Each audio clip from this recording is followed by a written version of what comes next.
রোজকার মতো আজকেও একটা রেসিপি নিয়ে চলে এসেছি তোমাদের মাঝে, কাঁচা কলা মাছ আলুর ঝোল।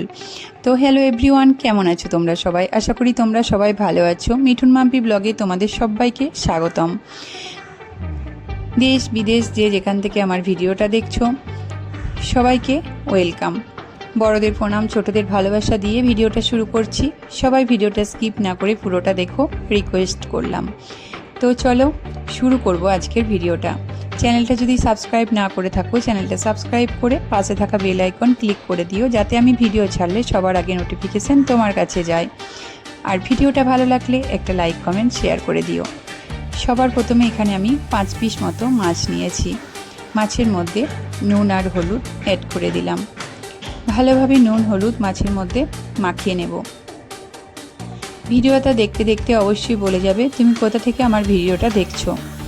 তোমার একটা মূল্যবান কমেন্ট আমার কাছে অনেকটা দামি, কারণ তোমার ওই একটা কমেন্ট পড়েই আমার ভিডিও বানানোর যে পরিশ্রমটা করি, সারাদিন কাজের মধ্যে থেকেও যে এই ভিডিওগুলো করতে কতটা কষ্ট হয়, সেই সবটা কষ্ট আমার কমে যায় ওই একটা কমেন্টে। তাই তোমার একটা সুন্দর মন্তব্য রেখে যাবে আমার কমেন্ট বক্সে। তো কথা বলতে বলতে দেখো মাছে নুন হলুদ মাখানো হয়ে গেছে। কড়াইয়ে তেল দিয়ে নিয়েছিলাম, তো গ্যাস জ্বালিয়ে আমি কড়াইটা বসিয়ে দিয়েছি। তেল গরম হয়ে গেলে মাছগুলো একে একে আমি দিয়ে দিয়েছি। কিছুক্ষণ সময় পর মাছগুলো আমি উল্টে দিলাম। তো আমার এক পিঠ মাছ ভাজা হয়ে গেছে, উল্টো পিঠটাও আমি ভালোভাবে ভেজে নেব।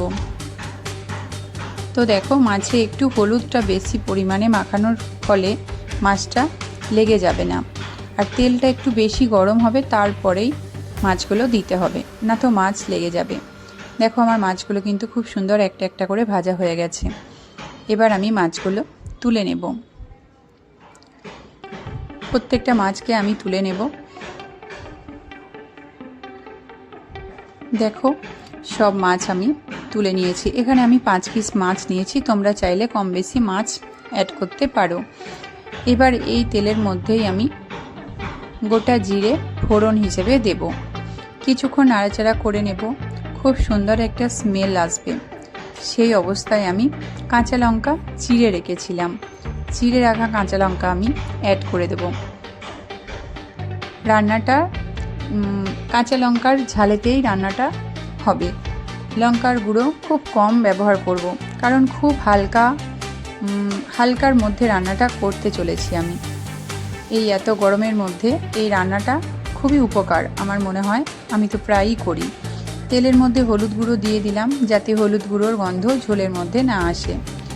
কিছুক্ষণ নাড়াচাড়া করে নিলাম। কিছুক্ষণ নাড়াচাড়া করে নেওয়ার পর কাঁচা কলা আর আলু আমি কেটে জলের মধ্যে রেখে দিয়েছিলাম, সেই জলটা থেকে ছেঁকে ছেঁকে আমি কাঁচা কলা আর আলুটা দিয়ে নিচ্ছি। এখানে আমি কাঁচা কলা আলু সেদ্ধ করে নিয়ে নিই।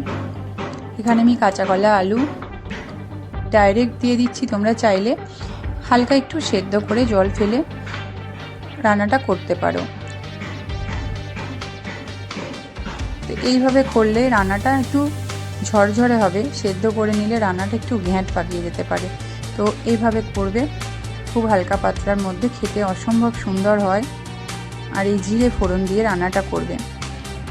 কাঁচা কলার আলুটাকে একটু ভাজা ভাজা করে নেব, তার জন্য একটা ঢাকা দিয়ে আমি কিছুক্ষণ গ্যাসটা কমিয়ে ওয়েট করছিলাম। গ্যাস কমিয়ে আমি ঢাকা খুলে ফিরে এসেছি।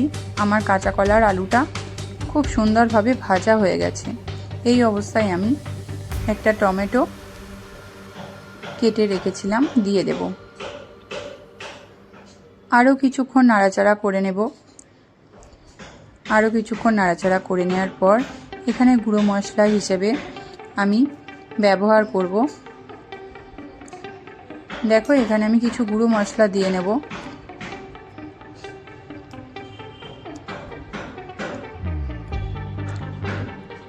ধনে গুঁড়ো, তার সাথে দেব সামান্য একটু লঙ্কার গুঁড়ো, তার সাথে দিয়ে দেব স্বাদ অনুযায়ী লবণ,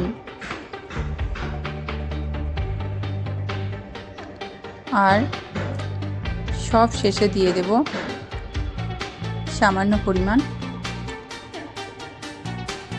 ধনিয়া গুঁড়ো,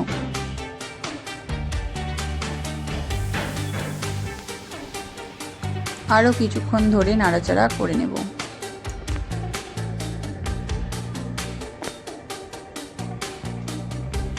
সামান্য একটু জল দিয়ে মশলা ভালোভাবে কষিয়ে নেব।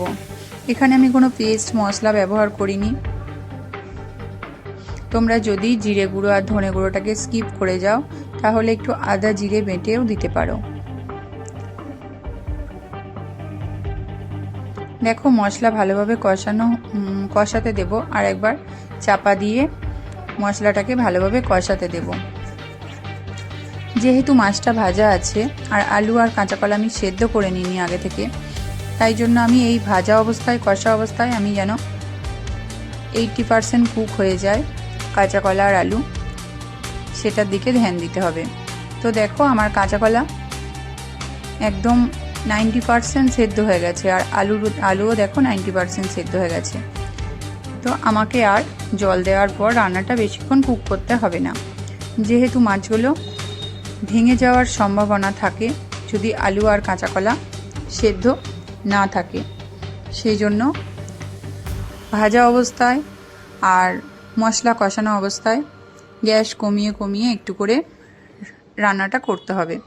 এবার আমি পরিমাণ মতো জল দিয়ে মাছগুলো দিয়ে চাপা দিয়ে 5 থেকে 7 মিনিট মতো রান্নাটা হতে দেব।